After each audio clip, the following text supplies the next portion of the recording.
श्रीमत्सद्गुणशालिनं चिदचिदि व्याप्तं च दिव्याकृतिं जीवेशाक्षरमुक्तकोटिसुखदं नैकावताराधिपम् ज्ञेयं श्रीपुरुषोत्तमं मुनिवरैर्वेदादिकीर्त्यं विभुं तन्मूलाक्षरयुक्तमेव सहजानन्दं च वन्दे सदा।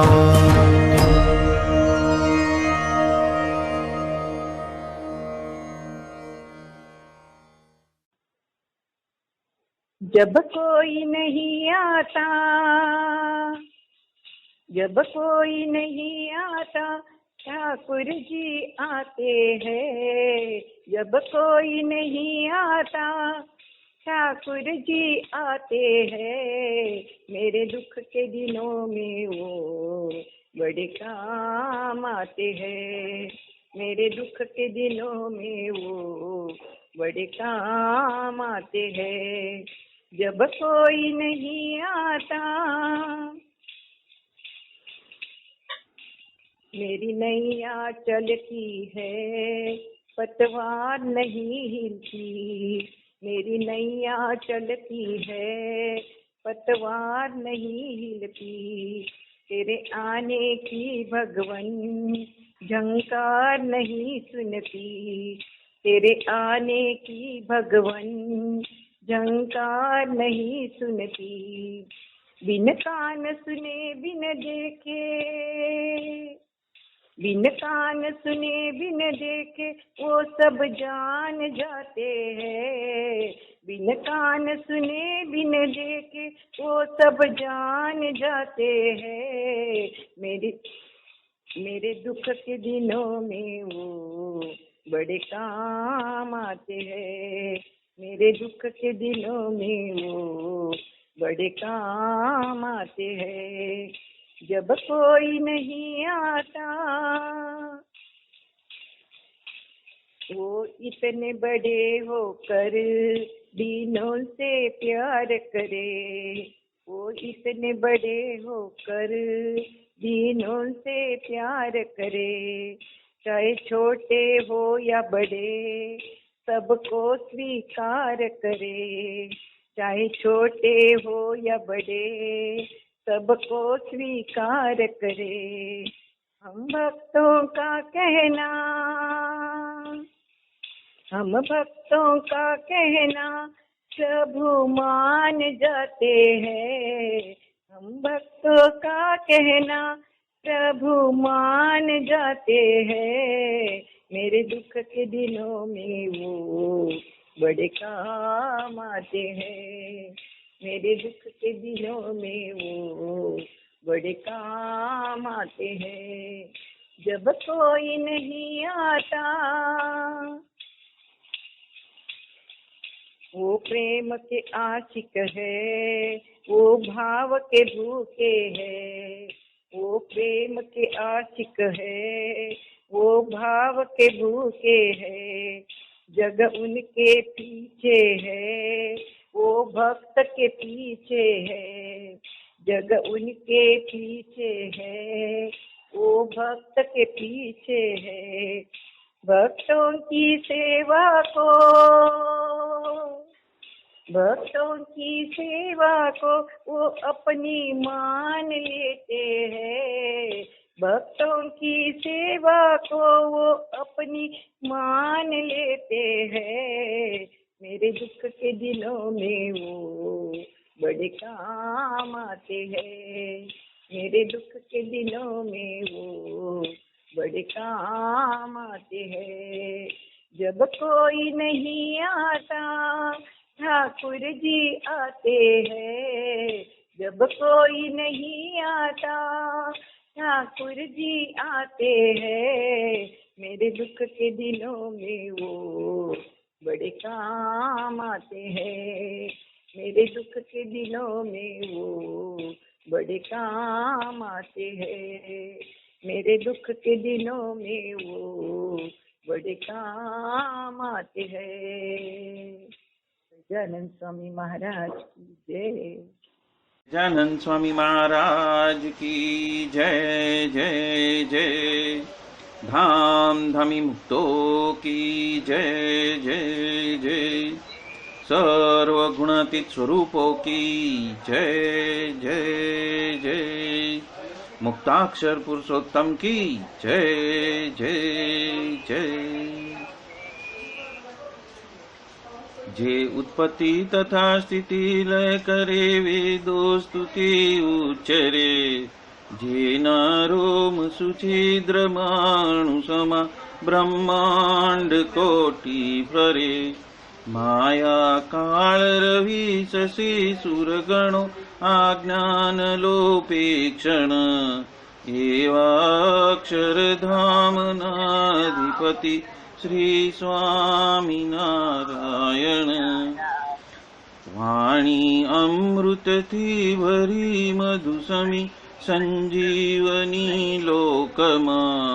दृष्टि मां भरी दिव्यता निरखता सुदिव्य भक्तो बधा। हૈયે हेत भर्यु मीठू जननीसु नेहास्य मुखे वस्यो। ते श्री ज्ञान जी योगीराज गुरु ने नीते नमो भावसु। जेनी अमृत वाणी तो वही रही साक्षात महिमा रूपे। जेनी ब्राह्मी स्थिति अहोलिन करे शुभव्य अक्षर पदे। शरणागत निज अल्प जीव सहुना श्रेयार्थ तत्पर रहे। काका स्नेहल सिंधु दिव्य विभुने हय्यू तो वंदन करे। जे छे शांत प्रशांत सागर समा साधु गुणे जे शोभता। जेना दर्शन ने समागम थकी शांति सहु पामता। जे छे मानस पुत्र काका जिना ने भजन मालिन रहे। एवा साधक वृंद ना गुरु सुरत वंदन भरत भाई ने। भक्ति सभर गुलतान थईने महापूजा जे करे। अनुरूति अद्भुत जाळवी રીઝવ્યા કાકાજીની મલકંતુ મુખ પુલકિત હૈયો યુવાનોની જે ગમી એવા સુરદ ભૂલકુ વિરલ વંદન અહો અસી ભાઈની બ્રહ્મરૂપ નિજને માનતા વળી શ્રીજી હૈયે ધારતા જે મસ્ત રહીને પ્રભુ ભજનમાં સુરદ ભાવ ધારતા મહિમા સભર દાસત્વ છલકે જીવનમાં છે સજતા કાકા સ્વરૂપ દિનકર વિભુ સંભારવામાં ધન્યતા બોલો સહજાનંદ સ્વામી મહારાજની જય જય જય યત સત્યેન જગત સત્યમ યત પ્રકાશેન ભાતિ તત યદાનંદેન નંદંતિ તસ્मै શ્રી ગુરુવે નમઃ ध्यानमूलं गुरोर्मूर्ति पूजामूलं गुरोर्पदं मन्त्रमूलं गुरोर्वाक्यं मोक्षमूलं गुरोकृपा सहजानंद स्वामी महाराज की जय जय जय सहजानंद स्वामी महाराज की जय जय जय। धाम धनी मुक्तों की जय जय जय। सर्व गुणातीत स्वरूपों की जय जय जय। सर्वोपरि परब्रह्म पूर्ण पुरुषोत्तम सहजानंद श्री स्वामीनारायण भगवान की असीम कृपा से और परम पूज्य श्री भरत भाई, परम पूज्य श्री वसी भाई और परम पूज्य श्री दिनकर भाई के असीम अनुग्रह से हम आज श्री स्वामीनारायण भागवत स्कंद 11वां ज्ञान की पराकाष्ठा उसमें अध्याय 17वां ले रहे हैं। गुरु महाराज ने शिष्य के प्रश्न के उत्तर किए और ये ही वर्णन ये संपूर्ण अध्याय में आने वाला है। शिष्य पूछ रहे हैं कि जो कल्याण को चाहते हैं उसकी राजनीति कैसे उसका पठन करना। तो गुरु से कहते हैं जो प्रगट श्री जी महाराज का जो महात्मा ध्यान कीर्तन करके मन को वश किया है और 14 इंद्रियों की वृत्ति को श्री जी महाराज में रखी है, वही कल्याण इच्छनार की राजनीति होनी चाहिए। यहाँ पे राजनीति का मतलब होता है कि उसका पथ, उसका पाथ कैसा होना चाहिए, उसकी रणनीति क्या होनी चाहिए। तो वो बात यहाँ पे बताई हुई है कि उसका लक्ष्य हमेशा कहाँ पे रहना चाहिए। शिष्य पूछ रहे हैं कि मंद श्रद्धा हो तो वृद्धि कैसे प्राप्त की जाए। तो श्री जी महाराज का महात्मा ज्ञान सहित और जैसे पानी के पीने का पात्र यदि सोने का बना हो तो उसमें कैसे हेत हो जाता है, उसी तरह से अतिशय श्री जी महाराज का जो महात्मा उसको प्रतीत हो जाए तो कथा कीर्तन आदि में उसकी श्रद्धा जो है बढ़ जाती है। तो मतलब कि मंद श्रद्धा कैसे वृद्धि को प्राप्त हो सकती है उसकी बात की है कि संपूर्ण महात्मा जब हमें समझ में आने लगता है तो हमारे अंदर वो हमारी श्रद्धा जो है वो बलवत्तर होती है। शिष्य पूछते हैं कि ध्यान करना वो श्री जी महाराज का स्वरूप का तत्व सहित करना या तत्व रहित करना। तो गुरु से कहते हैं तत्व सहित ध्यान जो करते हैं वो भी पापी है और तत्व के रहित जो ध्यान करते हैं वो भी पापी है। भक्त जो हो उन्हें तो दिव्य साकार श्री जी महाराज का स्वरूप को धारण करके जीव में उसका ध्यान करना, तो वो सभी दोषों से, वो सभी पापों से भी वो मुक्त हो जाता है। तत्व सहित जो ध्यान करते हैं वो तो श्री जी महाराज को मनुष्य जैसा पहचानते हैं और तत्व रहित जो ध्यान करते हैं वो तो श्री जी महाराज को निराकार जानते हैं, इसीलिए दोनों पापी है। अभी शिष्य पूछते हैं कि परोक्ष भगवान को जो पहचानता है उसके वजह से जीव का कल्याण होता है या फिर प्रत्यक्ष के वजह से ही कल्याण होता है, और परोक्ष श्री जी महाराज को कैसे पहचानना और प्रत्यक्ष श्री जी महाराज को कैसे पहचानना। तो यहाँ पे जो प्रश्न है बहुत गंभीर प्रश्न है कि परोक्ष और प्रत्यक्ष की हमारी समझ क्या है, और वो समझ दृढ़ हो जाएगी तो हम उसके हिसाब से हम आगे चल सकते हैं। यहाँ पे गुरु जी कहते हैं राम के जो भक्त है उनके लिए तो वैकुंठ के अंदर जो रामचंद्र विराजित है और जो उनके भक्त वहाँ पे विराजित है उन सभी को परोक्ष जानना, और यहाँ पे जो रामचंद्र जी दशरथ के घर के अंदर अयोध्या में विराजे उसको ही प्रत्यक्ष जानना। कृष्ण के जो भक्त है उनको तो गोलोक में राधा कृष्ण है, यदि उनको बसते हैं गोलोक के राधा कृष्ण तो परोक्ष कहलाते हैं, और वसुदेव देवकी के घर में जो श्री कृष्ण पधारे उन्हें प्रत्यक्ष कहा जाता है। उसी तरह उद्धव आदिक जो भक्त है वो भी प्रत्यक्ष कहलाते हैं।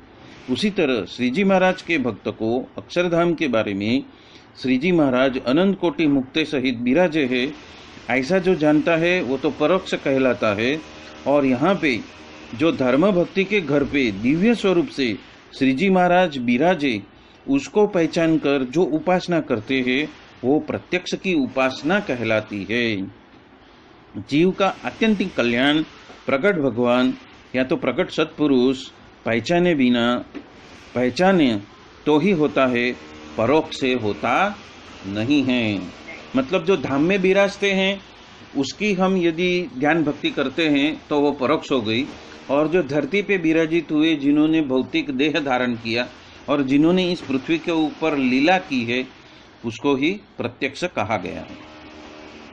शिष्य आगे पूछते हैं, श्री सहजानंद स्वामी की प्रत्यक्ष उपासना करते हैं और जो परोक्ष उपासना करते हैं, ये दोनों भक्त में क्या फर्क है? अभी यहाँ पे ये वापस मूल प्रश्न आया, बेसिक प्रश्न आया कि क्या करने से क्या होता है। गुरुश्री कहते हैं, एक समय में अर्जुन श्री कृष्ण भगवान को साथ में लेकर सुधन्वा को जीतने के लिए वहां पे पहुंचे, और सुधन्वा तो हरिभक्त भारे था। अर्जुन ने प्रतिज्ञा ली कि सुधन्वा को मुझे 3 बार में उसको मार गिराना है। तत्पश्चात दूसरे दिन युद्ध शुरू किया। तब श्री कृष्ण भगवान कहते हैं कि राम अवतार के वजह से जो पुण्य मैंने किया है, या उपरांत 13,000 साल तक ब्रह्मचर्य का पालन करके जो तप किया है, और 11,000 साल तक एक पत्नी व्रत रखा है, अश्वमेघ यज्ञ किए हुए हैं, उन सभी पुण्य प्रताप से अर्जुन का बाण सुधन्वा के बाण को काट डाले और उसके वजह से सुधन्वा का सर कलम हो जाए। तब सुधन्वा ने प्रतिज्ञा ली कि मैं जन्म से ही एक पत्नी व्रत मैंने रखा है, तो उस पुण्य के वजह से मेरा जो बाण है अर्जुन के बाण को काट डाले और उसका सर कलम कर दे। इसी तरह दोनों ने ये प्रतिज्ञा की और आमने सामने बाण को उन्होंने चलाया, पर दोनों के जो बाण हैं परस्पर जो है कट गए और समुद्र में गिर गए। इसीलिए श्री कृष्ण कहते हैं कि यदि मैंने गोपियों का संग में रहने के बावजूद यदि मैं ऊर्ध्वरेतस रहा हूं, तो उसके पुण्य की वजह से अर्जुन का जो बाण है वो सुधन्वा के बाण को काट डाले और उस वजह से उसका सर कलम हो जाए। तब सुधन्वा कहते हैं कि श्री कृष्ण भगवान के बिना मेरा सर अन्य कहाँ पे झुका न हो, तो उस पुण्य की वजह से ये जो बाण है वो अर्जुन के बाण को काट डाले और उस वजह से उसका सर कलम हो जाए। इसी रीत से फिर से आज्ञा की और बाण चलाए, पर दोनों के बाण जो परस्पर आपस में कट के निष्फल हो गए।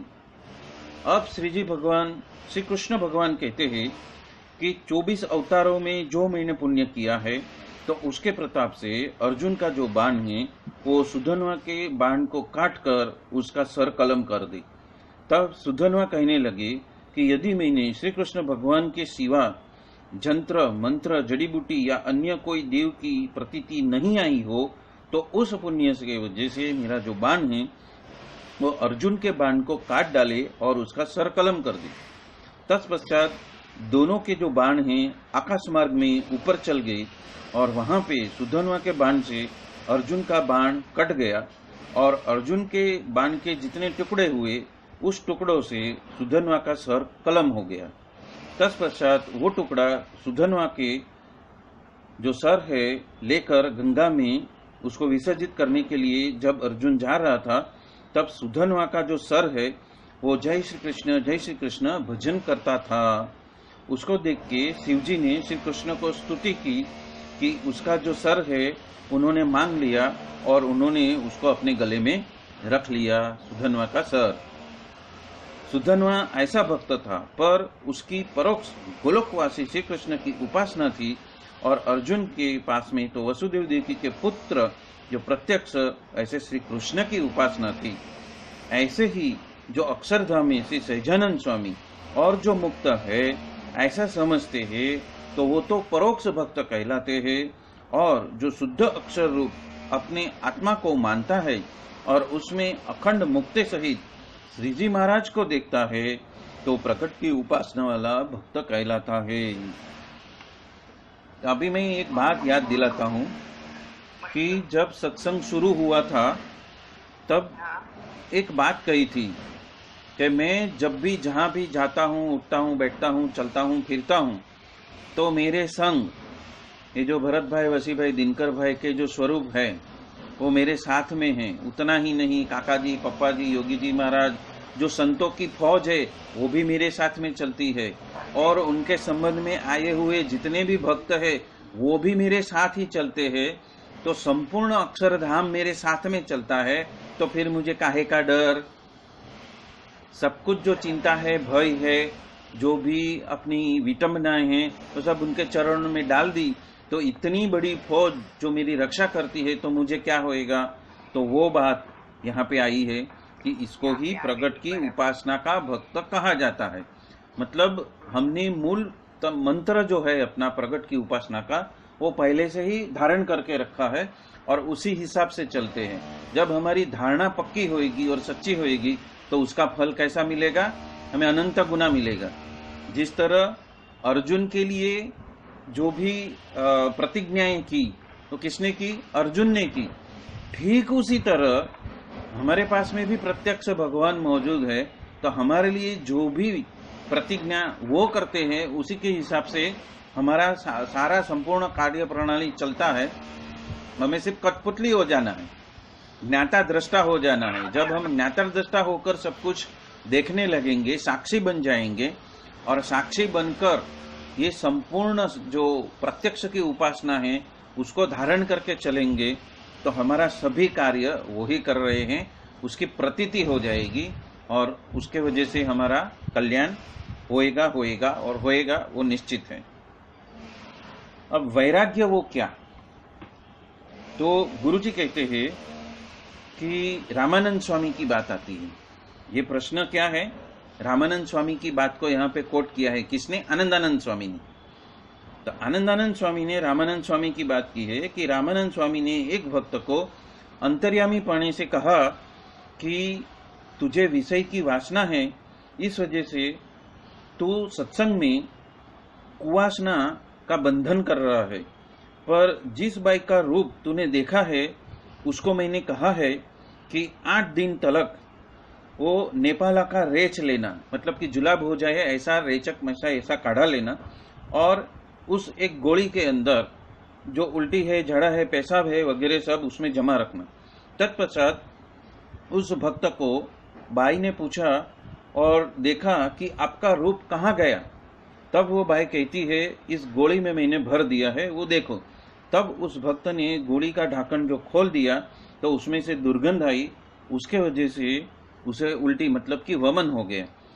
उसी तरह मूल पुरुष तलक ऐसे मल भरे हुए हैं, ऐसा जानकर, ऐसा जो जानता है, तो उसका नाम ही वैराग्य कहलाता है।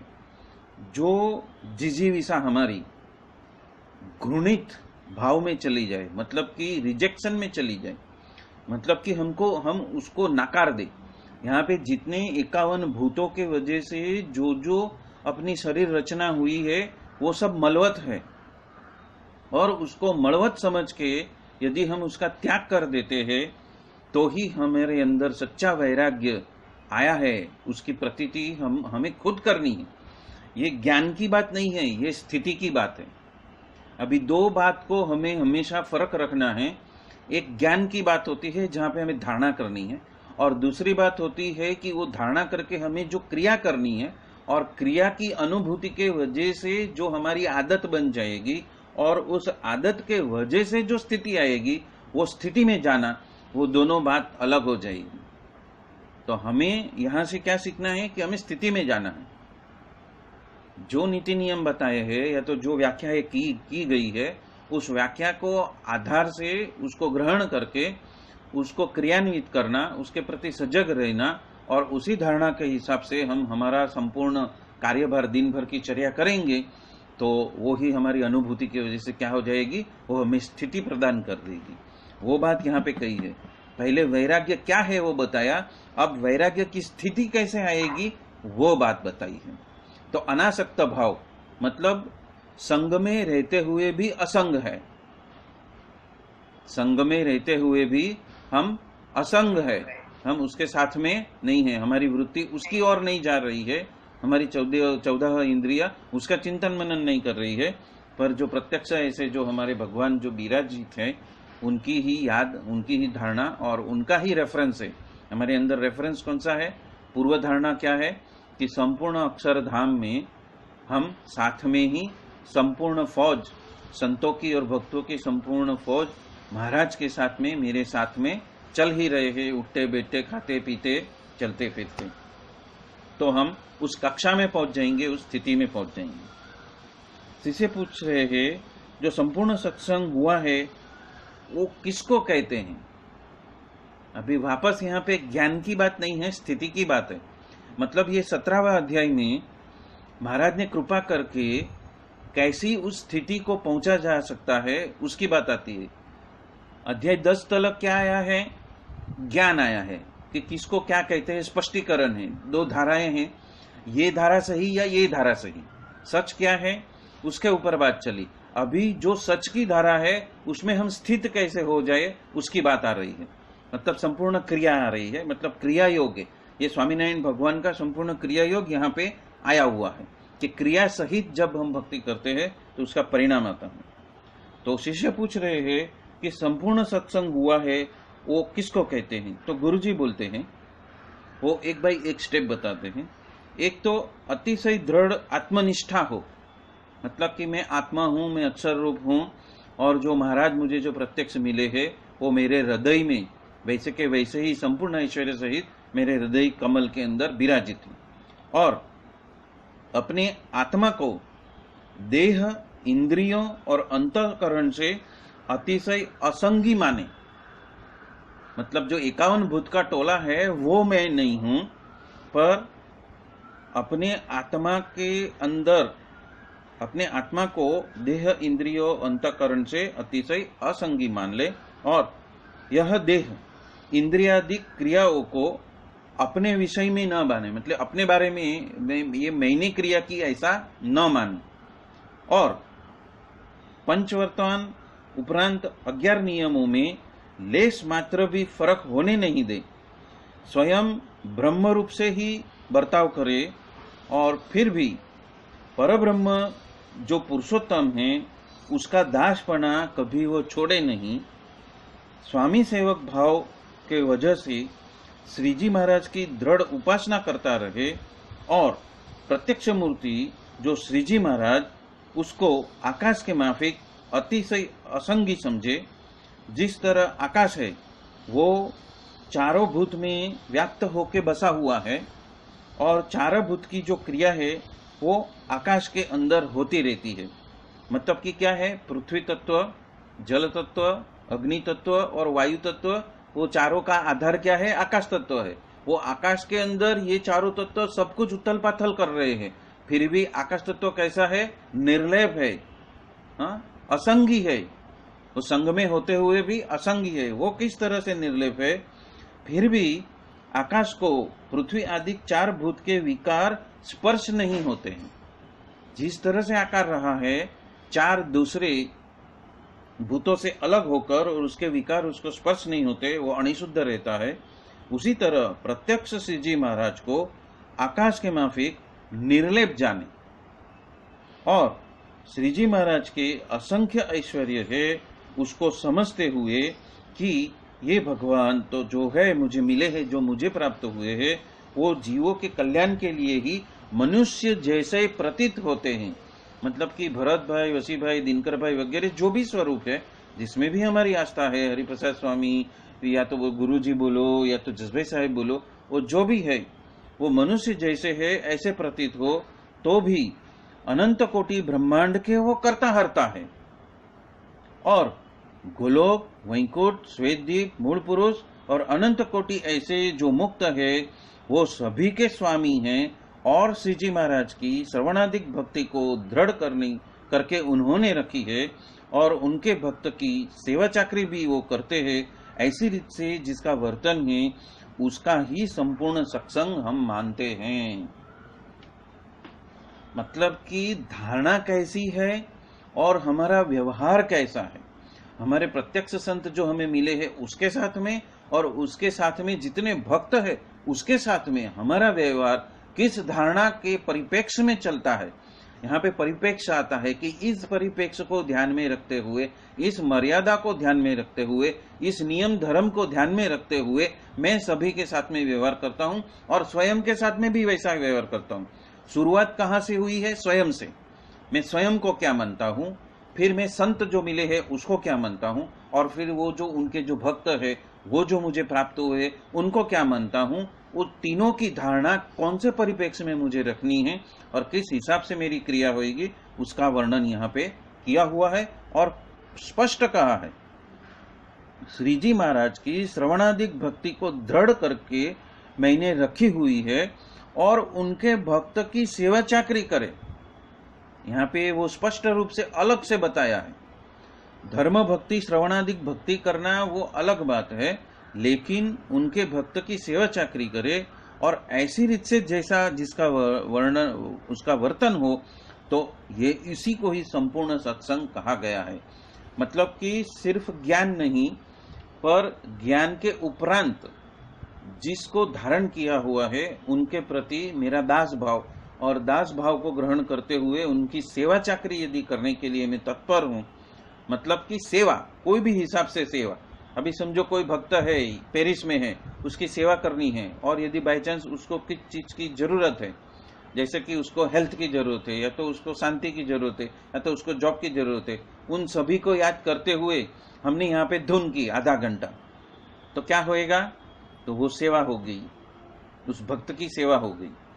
अभी समझो ये व्हाट्सएप ग्रुप चलता है, तो व्हाट्सएप ग्रुप के अंदर सभी को आसान हो जाए, रिकॉर्डेड जो हमारे सुबह के, शाम के, वेडनेसडे सभा के और वचनामृत के सभी के जो भी यूट्यूब के चैनल्स हैं, तो उसमें एक ही पोस्ट के ऊपर उसका संपूर्ण संकलन करके सभी को आगे फॉरवर्ड कर दिया। मतलब कि सभी की सुविधा के लिए मैंने एक कदम बढ़ाया, तो क्या होएगा? वो भी मेरी सेवा ही है कि जिसको भी यदि सुबह की या तो शाम की सभा देखनी है, महापूजा देखनी है, या तो वेडनेसडे सभा देखनी है, सिर्फ एक ही पोस्ट को उसने सेव करके रख दिया तो उसमें से ही वो वहां पे पहुंच जाएगा, तो ये भी सेवा ही है। तो इस तरह से यदि हम निरंतर सेवा में रत रहते हैं तो वो क्या हुआ? ज्ञान का क्या हुआ? प्रैक्टिकलन हुआ, मतलब कि प्रकट हुआ। मेरी सेवा जो है प्रकट हुई, सिर्फ बातें नहीं, सिर्फ समझना नहीं, पर क्रिया में आई। वो समझ के कि मैं उनको गुरुदेव को अर्पित कर रहा हूँ, उनके चरणों में अर्पित कर रहा हूँ, उस रीत से दास भाव से यदि वो मैं कर रहा हूँ, कर्तापना से नहीं, ये महाराज मेरे ऊपर ऐसी कृपा करके मेरे पास में करवा रहे हैं, मैं कठपुतली हूँ, उस हिसाब से यदि हम करते हैं, अकर्तापना से करते हैं, निमित्त मात्र होकर करते हैं, तो वो सेवा है। तो वो बात कही है कि ऐसे भक्त की सेवा चाकरी हम यदि करते हैं तो ही संपूर्ण सत्संग हम उसको बताते हैं। बहुत बढ़िया रीत से आनंदानंद स्वामी ने सारी बातें स्पष्ट की है। मतलब एक एक धागा जो है अलग हो रहा है कि हमारी कमी कहाँ पे है। उस आईना, हमें भगवान आईना दिखा रहे हैं कि मेरी दृष्टि में इसको हम उपासना कहते हैं, इसको हम भक्त कहते हैं, इसको हम सत्संग कहते हैं। अभी आप कहाँ हो, अपने आप को जांचो। शिष्य पूछ रहे हैं, श्री जी महाराज अतिशय राजी हो जाए ऐसा कौन सा साधन है?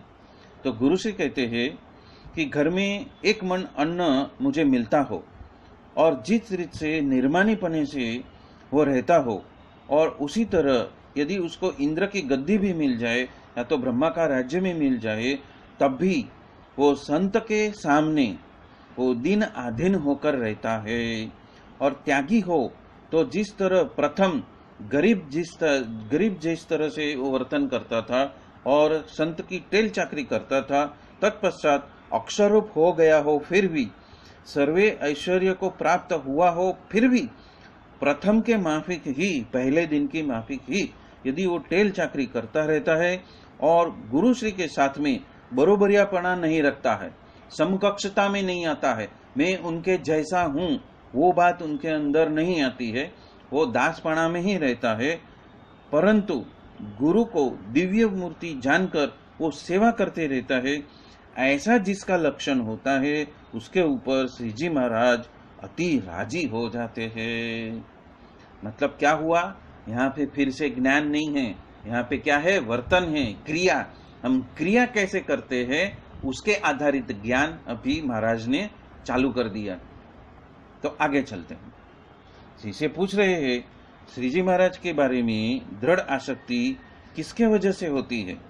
तो गुरु जी कहते हैं जिसको पूर्व जन्म का अति बलवान संस्कार हो या फिर श्री जी महाराज को तथा उनके परम एकांतिक भक्त को सेवा करके वो राजी कर रहा हो, उसे श्री जी महाराज के बारे में दृढ़ आसक्ति हो जाती है। मतलब कि एक कच्चा लोहा है, उसको निरंतर एक मैग्नेट के पास में रख दो तो क्या होता है, एक समय ऐसा आएगा कि वो भी परमानेंट मैग्नेट हो जाएगा। शुरू में वो कच्चा ही मैग्नेट रहता है, उसको दूर कर दो तो उसके अंदर का जो पावर है वो खत्म हो जाता है। पर सततता से यदि उसी मैग्नेट के पास में रहे तो वो भी परमानेंट मैग्नेट हो जाता है, मतलब कि उसको भी वो गुण मिल जाते हैं। तो ऐसे एकांतिक भक्त की सेवा करके करके करके खुद भी एकांतिक हो सकता है, तो उसको आसक्ति दिन बर दिन बढ़ती जाती है। उसको दूसरी वैज्ञानिक भाषा में कहते हैं कि हमारा जो खून के अंदर जो डीएनए है, मतलब जो चेन है डीएनए की, जो चेन है वो डीएनए की चेन के अंदर बहुत सारी कमियां हैं, कमजोरी है, जो मनुष्य के अवतार के वजह से या तो दूसरी योनियों में अवतार के वजह से जो पूर्व धारणाएं थी उसके वजह से वो हेलिक्स मतलब डीएनए चेन बनी है। जब हम उनके संपर्क में आते हैं तो हमारी डीएनए चेन धीरे धीरे क्या होती है, वो ऊर्ध्वगामी होकर एकदम परफेक्ट हो जाती है। और जब वो परफेक्ट होती है तो सारे दोष उसके निकल जाते हैं, और जब दोष निकल जाते हैं तो हम क्या बनते हैं, मानव से महामानव बनते हैं। महामानव से हम क्या आगे बनते हैं, हम एकांतिक भक्त बनते हैं, और एकांतिक भक्त बन जाते हैं तो क्या होता है, हम परमानेंट मैग्नेट बन जाते हैं। फिर हमारे संपर्क में जो भी आएगा उसका भी वो ऐसा परिवर्तन होते जाएगा अपने आप। ये एक न्यूक्लियर रिएक्शन के माफिक है कि एक का हुआ तो अनेक का हो सकता है, और ये शास्त्र सम्मत बात है।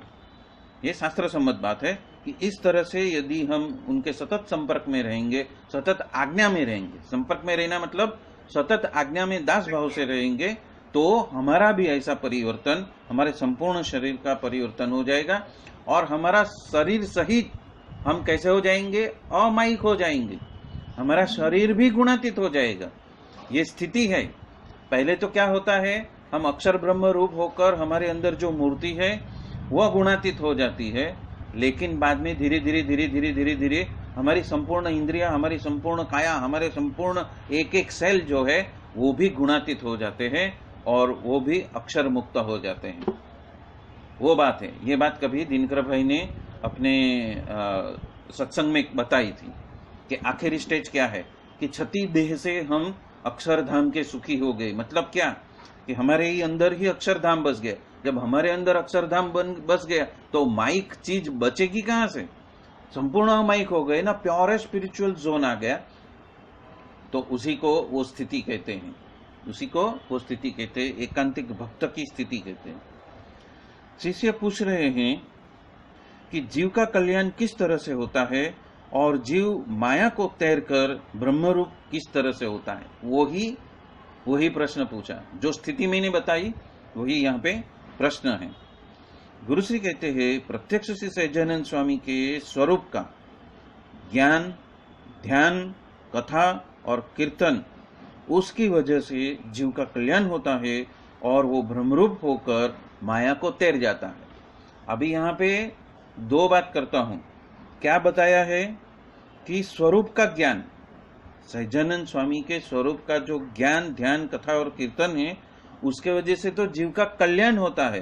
पर जब वो ब्रह्मरूप हो जाता है, ब्रह्मरूप से वर्तन करने की बात नहीं है, यहाँ पे उस स्थिति को प्राप्त कर लेने की बात है कि वो अभी परमानेंट मैग्नेट हो गया, मतलब कि वो ब्रह्मरूप हो गया, तो वो माया को तैर जाता है। माया को तैर जाता है मतलब उसकी कायिक स्थिति भी क्या हो जाती है, गुणातीत अवस्था को प्राप्त हो जाती है। उसकी इंद्रियां हैं, उसके जो सेल्स हैं, उसकी जो क्रिया गतिविधि है, वो सब गुणातीत हो जाती है।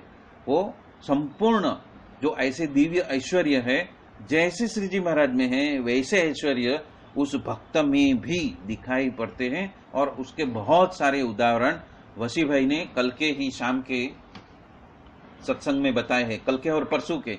दोनों सत्संग में वो लक्षण बताए हैं कि भक्त क्या स्थिति को प्राप्त कर सकता है। अभी शिष्य पूछ रहे हैं कि प्रत्यक्ष श्री जी महाराज और अन्य अवतार में क्या भेद है। तो गुरु से कहते हैं, जिस तरह से सूर्य स्वप्रकाशी है और चंद्र है परप्रकाशी है, दोनों में जैसा फर्क है, उसी तरह से स्वामीनारायण भगवान में और अन्य अवतार आदि में फर्क है। और चक्रवर्ती राजा और खंडिया राजा में जिस तरह फर्क है, उसी तरह दोनों में फर्क है। श्री जी महाराज का रहस्य क्या है वो हमें बताओ।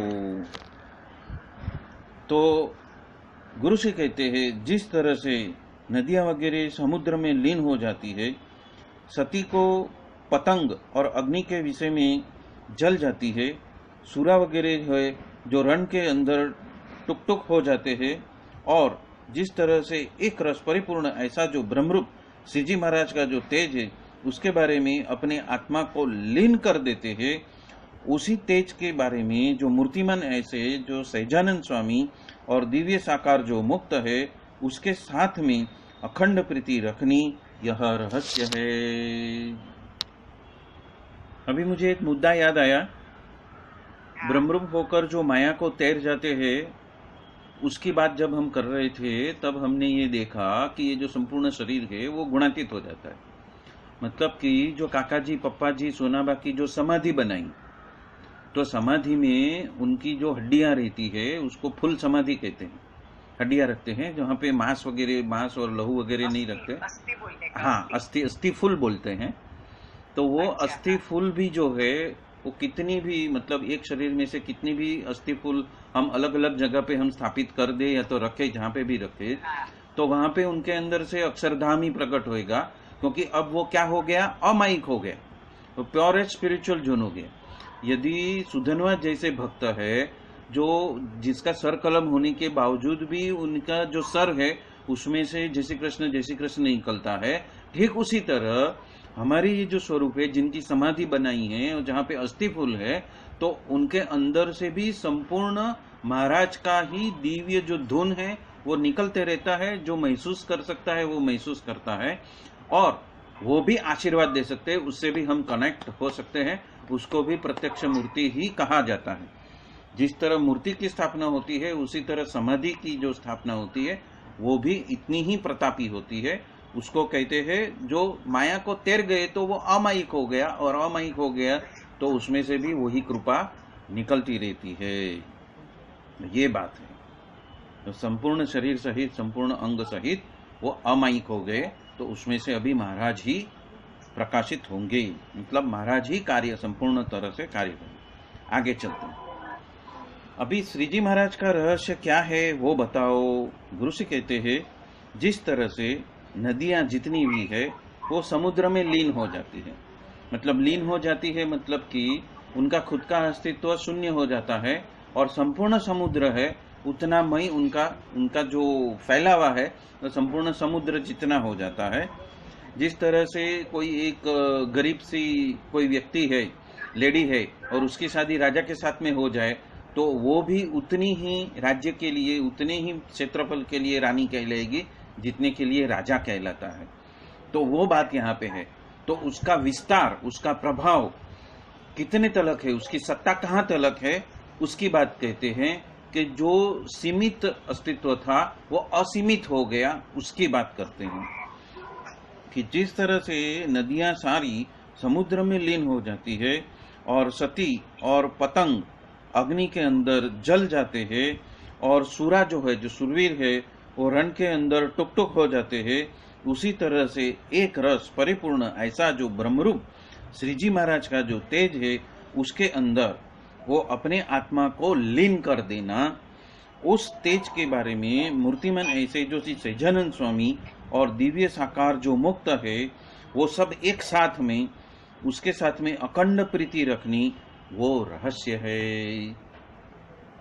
मतलब क्या हो गया कि जो आत्मा, या तो जो अक्षर ब्रह्म, या तो जो ब्रह्मरूप, जो मूर्तिमान, जो मूर्ति हमारे आत्मा के ब्रह्मरूप चैतन्य के अंदर जो रसबस हो गई, एक रूप हो गई, जो हमारे प्रत्यक्ष गुरु ने उसका गठन किया, वैसी जो मूर्ति है वो 51 भूत के पिंजरे में अभी सीमित नहीं रही।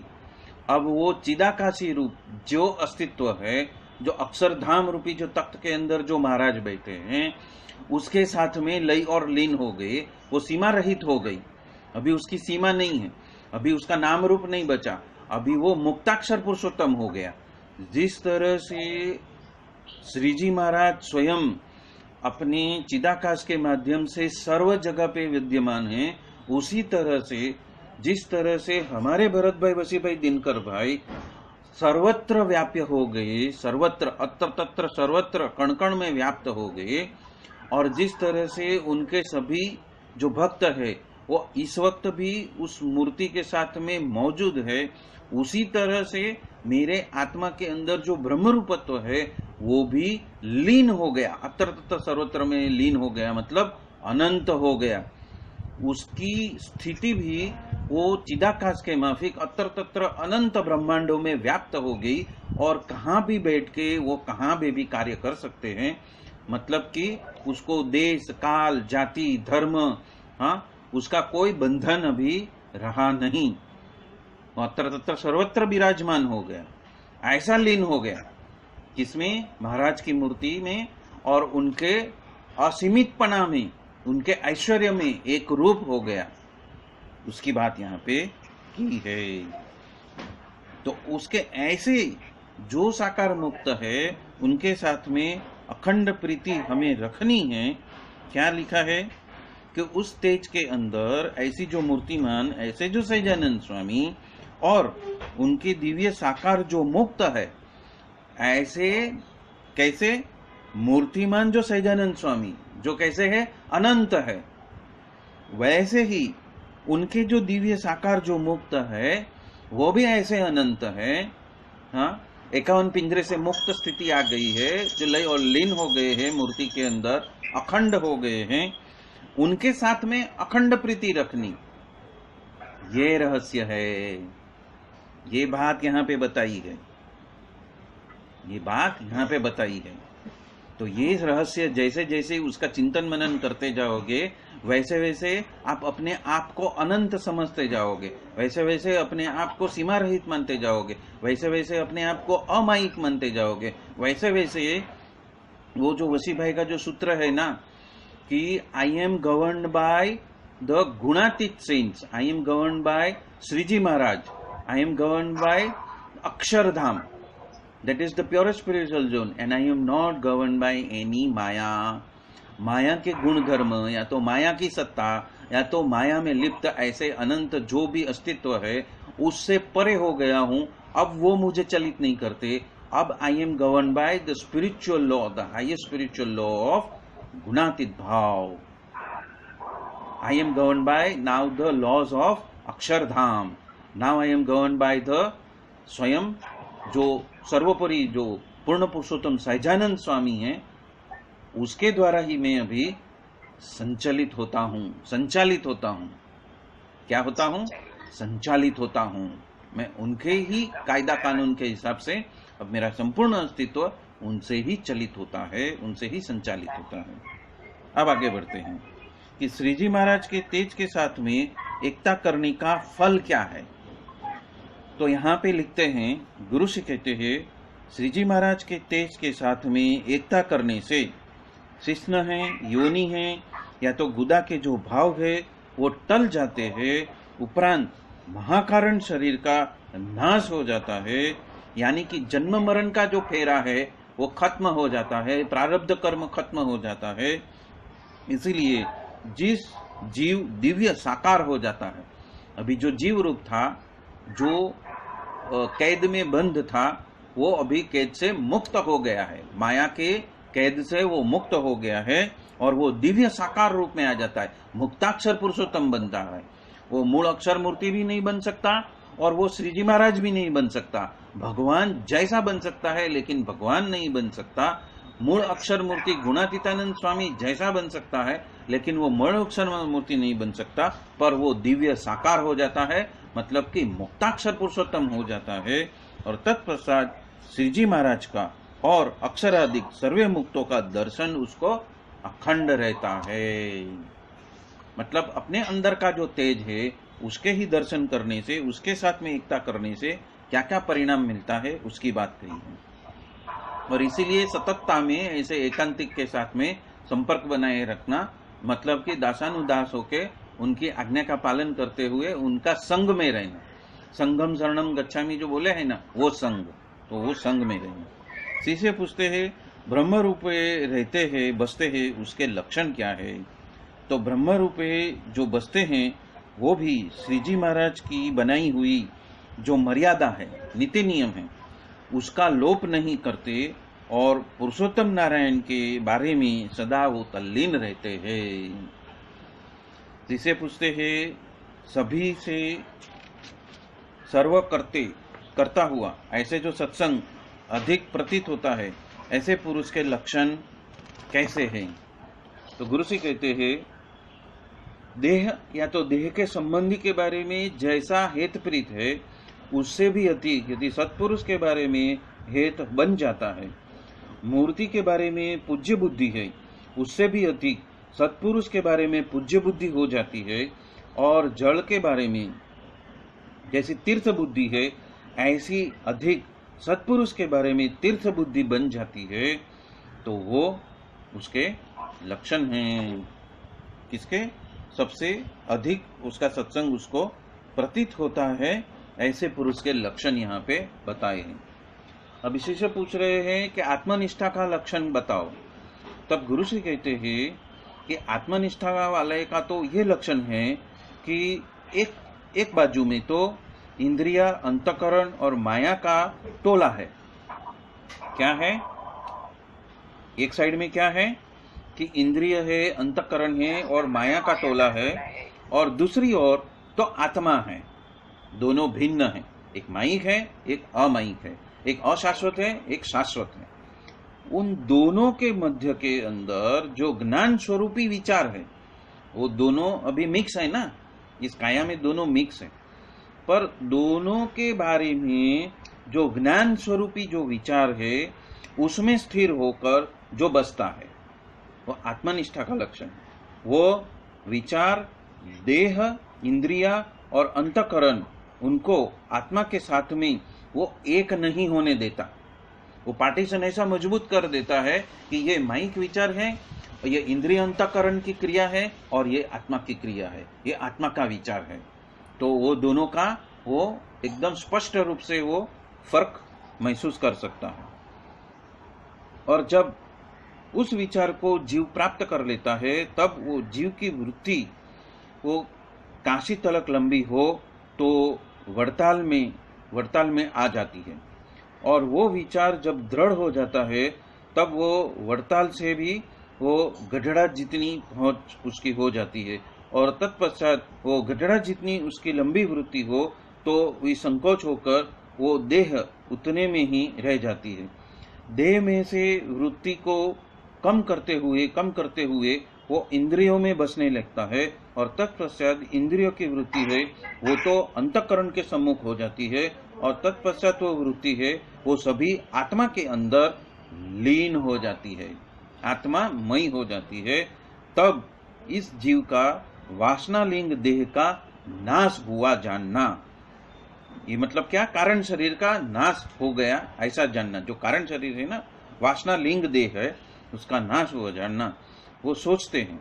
और तब जब यह जीव साथ में मिल जाता है तब उसके हृदय के बारे में प्रकाश होता है। जो हमारी शुरुआत थी, हृदय में प्रवेश, पापी की सभा, हृदय की साधना, अस्खलित मंगल कृपाधारा, वो सब जो लिया है तो उसका आधार क्या है? हृदय के अंदर प्रवेश करना। वो बात यहाँ पे फिर से सिद्ध होती है। तब जब यह जीव संगात है एक रूप हो जाता है, तब हृदय के अंदर जो प्रकाश होता है और स्वयं के आत्मा का ब्रह्म रूप से दर्शन होता है। अभी स्वयं के आत्मा का ब्रह्म रूप से दर्शन होना मतलब का, आत्मा तो प्रकाश ही युक्त है और तल बिंदु मात्र जितना है, पर उसके अंदर जो ब्रह्म रूप तो ब्रह्म ज्योति है, वो ज्योति का दर्शन हो जाए तो वो अपनी आत्मा का ब्रह्म रूप से दर्शन करता है, मतलब ज्योत, अखंड ज्योत रूप से दर्शन करता है। और उस ब्रह्म के अंदर जो परब्रह्म, जो स्वामीनारायण भगवान है, उसके दर्शन होता है। आत्मा तल जैसा, बिंदु जैसा, हाँ, वो स्वयं प्रकाशित है, अनंत कोटि सूर्य जैसा प्रकाशित है, उसके अंदर उसको ब्रह्म ज्योति, ज्योत स्वरूप में दर्शन होता है, और उस ज्योति के अंदर उसको किसके दर्शन होते हैं? परब्रह्म ऐसे से स्वामीनारायण भगवान के जब उसको दर्शन होते हैं, ऐसे दर्शन करने वाले को ऐसा अनुभव होता है कि मैं तो आत्मा हूं और मेरे अंदर जो परमात्मा श्री स्वामीनारायण वो तो अखंड बसे हुए हैं। और इस रीत से जिसकी अखंड स्थिति रहती है वो आत्मनिष्ठा की अति उत्तम दशा है। मतलब कि वचनामृत घटड़ा प्रथम की स्थिति, तेल की धार से मेरी वृत्ति मेरे हृदय के अंदर, आत्मा के अंदर जो ब्रह्म ज्योति है उसके अंदर जो पर ब्रह्म पूर्ण पुरुषोत्तम अखंड बसे है, उसका ही ध्यास है।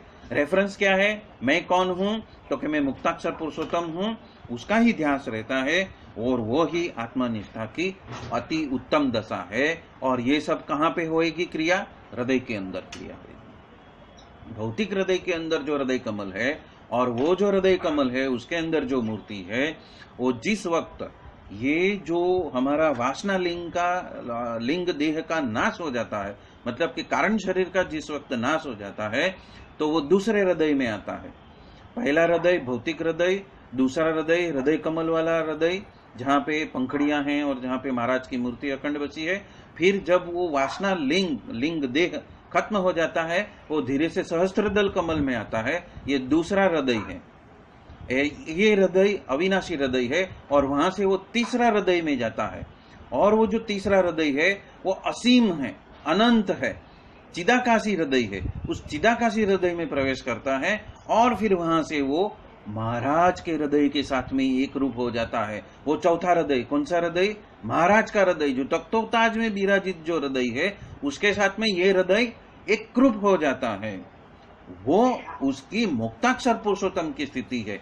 यहाँ पे माया के जगत में रहते हुए उसका ये जो हृदय है, जो यहाँ से सहस्त्रार से उठ के जो सीमितता में है, वहां से उठ के वो असीमितता में चिदाकाश में चला जाता है, और चिदाकाश में से वो महाराज के हृदय के साथ में उसका तार एक रूप हो जाता है। उसको सिल्वर कॉर्ड कहा है, और काका जी के प्रवचन में भी ये बात कही गई है, सिल्वर कॉर्ड की बात कही गई है।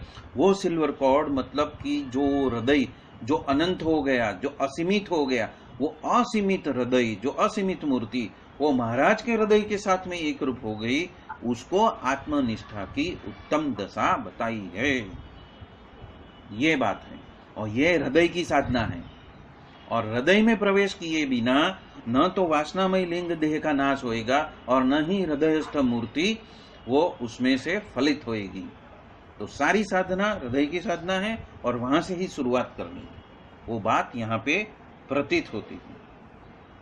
शिष्य पूछ रहे हैं, जीव यदि निर्बल हो तो वो बलवान कैसे हो सकता है? तो गुरु से कहते हैं, श्री जी महाराज और संत के बारे में जितनी प्रीति होगी और उनकी सेवा के लिए जितनी अतिशय श्रद्धा होगी, तो ऐसे जीव को तो तत्काल अतिशय बल प्राप्त हो जाता है। इसीलिए जीव को बल प्राप्त करने के लिए तो श्री जी महाराज और उनके वडवानल जैसे भक्त की सेवा यदि बरोबर अति श्रद्धा से संपूर्णतया से वो करता रहे, तो उसके सिवा कोई दूसरा उपाय नहीं है। यहाँ पे फिर से क्या हुई? भक्त की सेवा। सेवा ही एकमात्र रास्ता है, और ऐसे बलवत्तर संत की सेवा या तो ऐसे बलवत्तर एकांतिक भक्त की सेवा करोगे तो आपको अतिशय बल प्राप्त होते ही जाएगा। आप बलशाली बनते ही जाएंगे।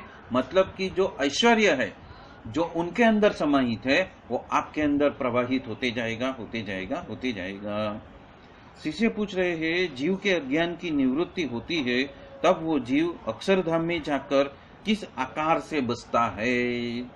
देखो फिर से वो गहन प्रश्न है। गुरु से कहते हैं, जीव की चैतन्य प्रकृति उसको तो श्रीजी महाराज की इच्छा के वजह से दिव्य देह बंध जाता है, और उसके युक्त हुए श्रीजी महाराज की सेवा में वो रसबस हो जाता है। शिष्य पूछता है, श्रीजी महाराज और संत के बारे में अत्यंत हित करके जो जुड़ गया हो, उसको जीते जी सी प्राप्ति प्राप्त होती है, और मरने के बाद उसको क्या प्राप्ति होती है।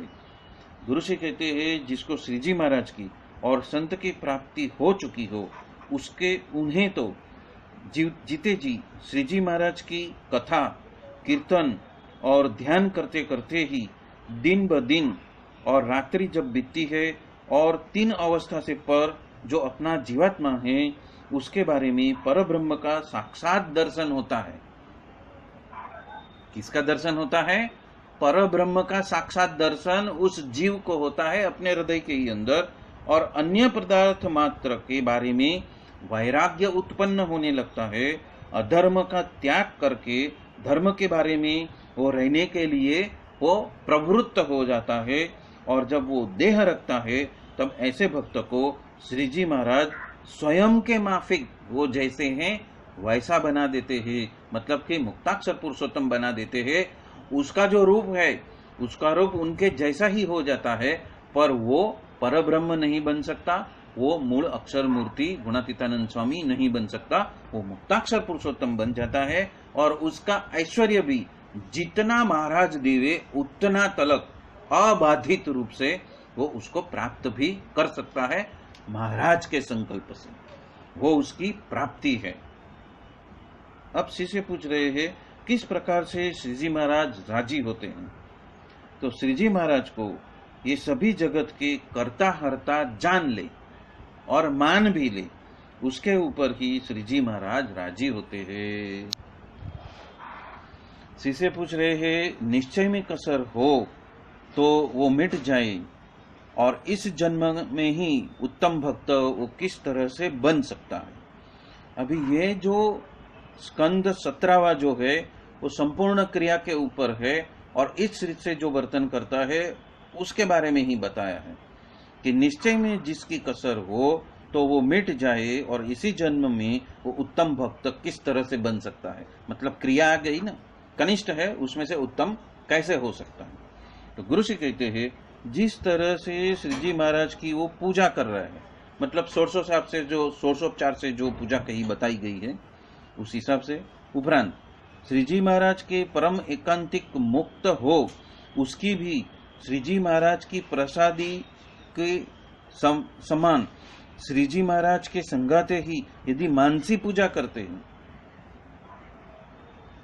जो एकांतिक मुक्त है उसको श्री जी महाराज की प्रसादी मानकर श्री जी महाराज के संगाते ही उसकी मानसी पूजा करते हैं, और जैसे श्री जी महाराज के बारे में जो थाल करता है उसके उपरांत ऐसे उत्तम लक्षण वाले संत के बारे में भी थाल करके उसको प्रसादी देता है, मतलब कि भोजन देता है, थाल दिखाता है।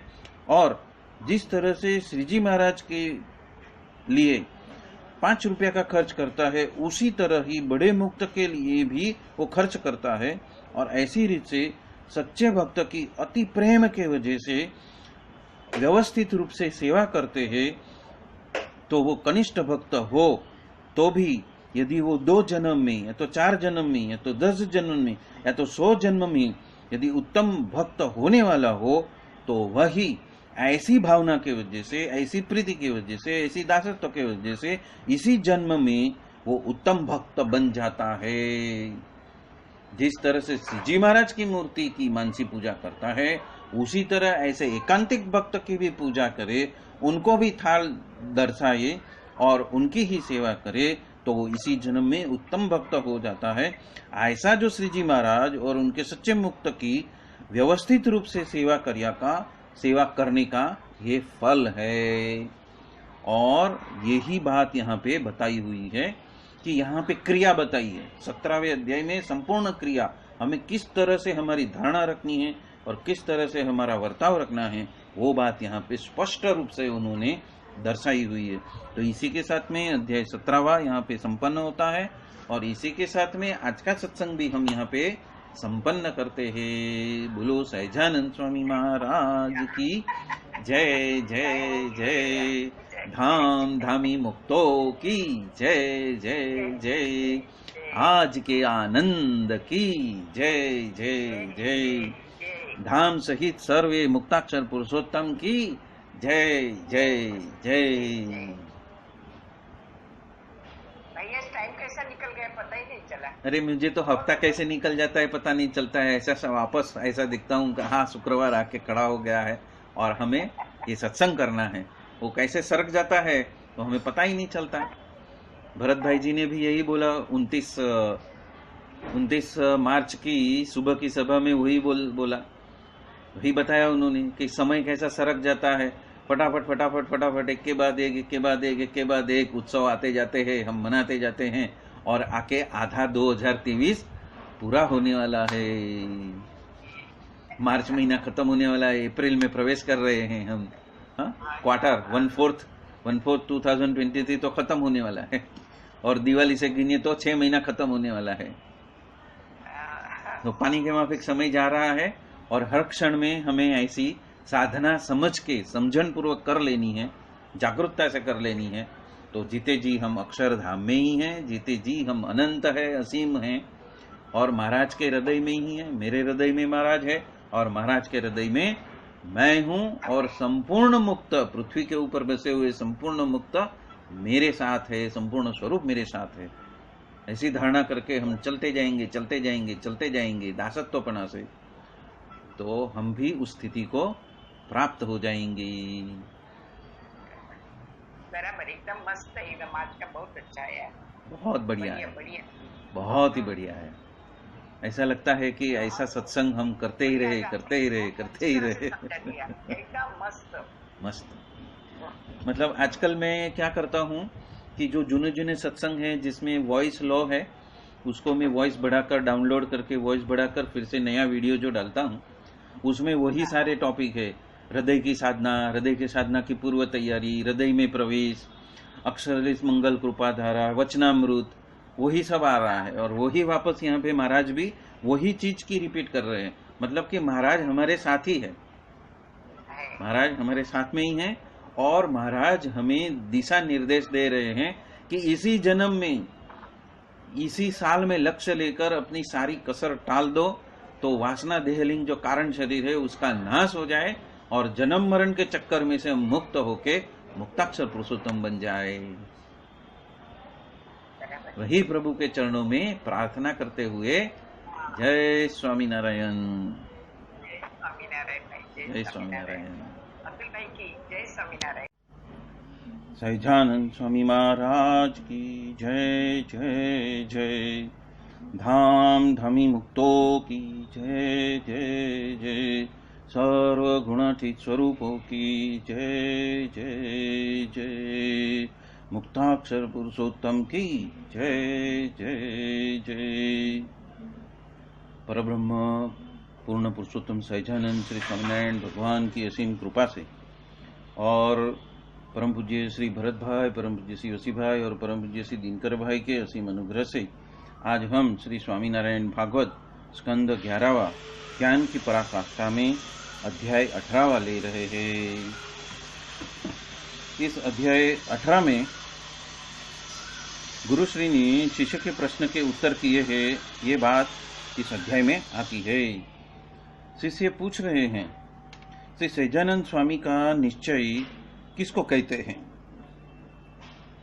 गुरुश्री कहते हैं, इस संसार में माँ बाप, वर्णाश्रम, नात जात इत्यादि जो पदार्थ का निश्चय हुआ हो वो शास्त्र के वजह से हुआ है और लोक में जो शब्द है वो शास्त्र से ही प्रवर्तमान हुए हैं।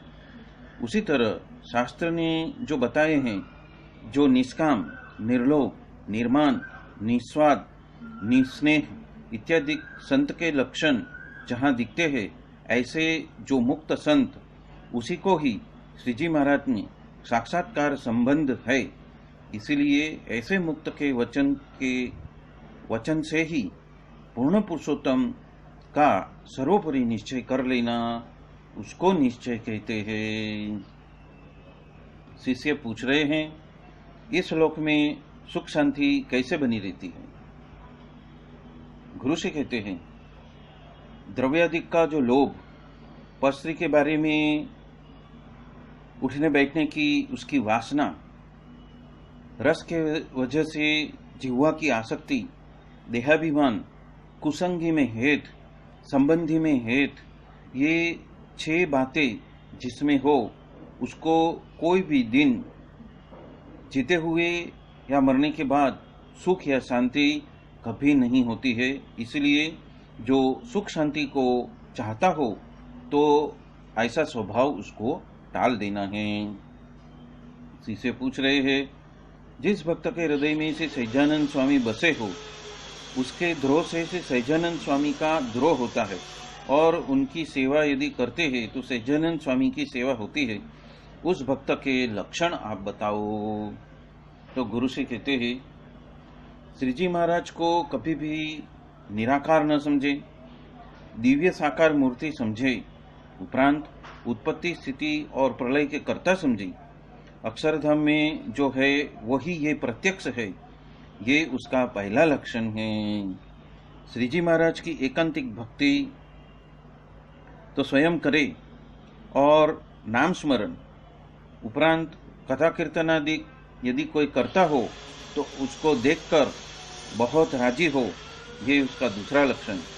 श्री जी महाराज का भक्त के साथ में रहे, उसमें कोई स्वभाव यदि बीच में आता हो तो उस स्वभाव को छोड़ दे, पर भक्त के संग का त्याग न करे।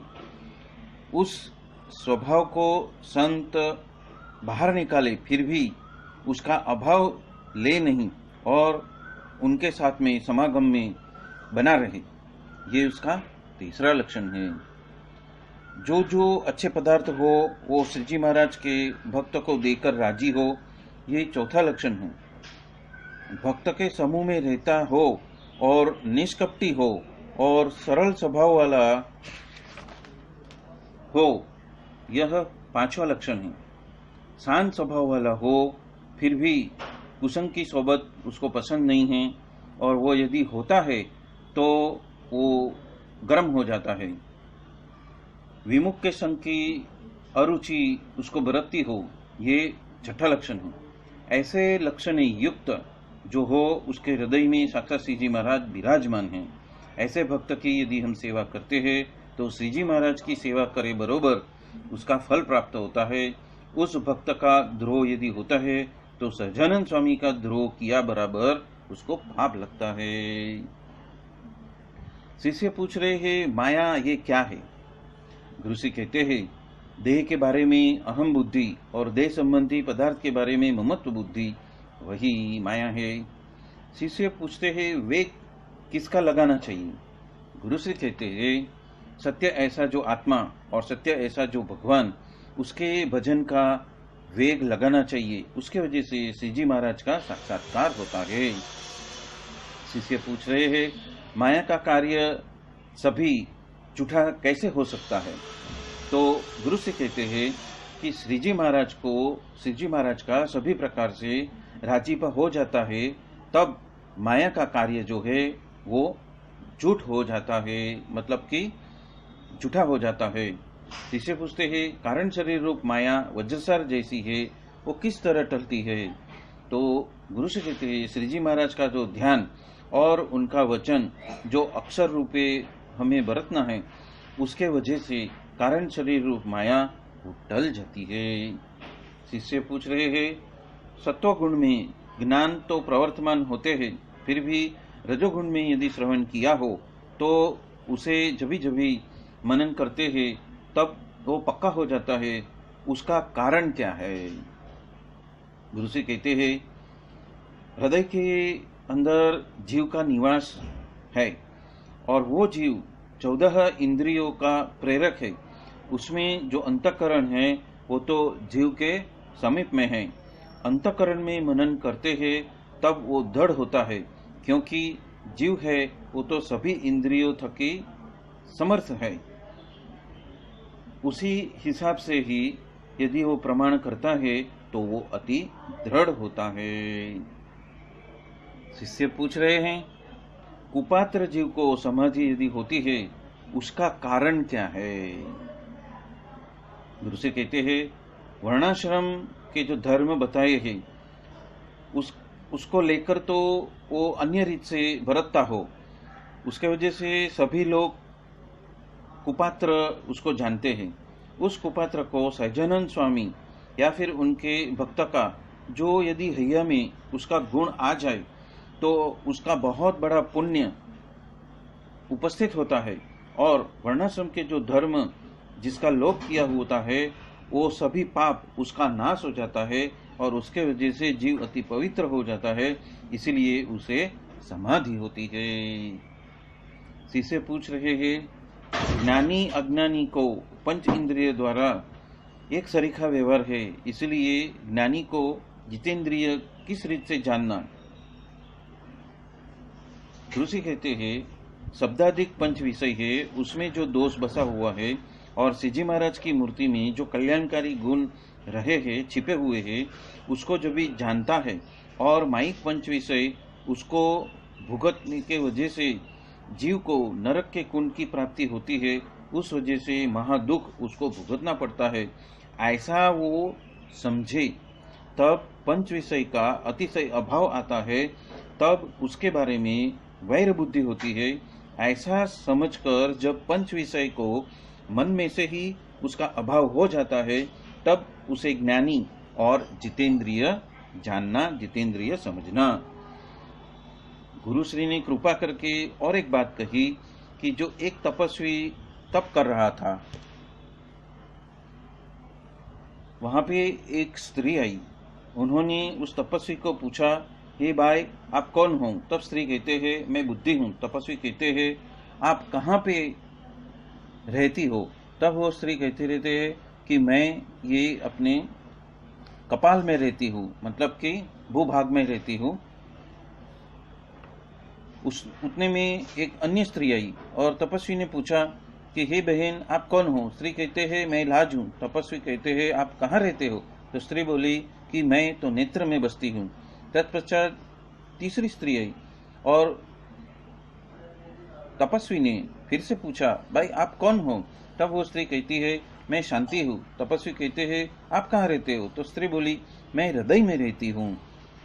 तत्पश्चात चौथी स्त्री आई और उन्होंने तपस्वी ने प्रश्न किया, हे भाई आप कौन हो?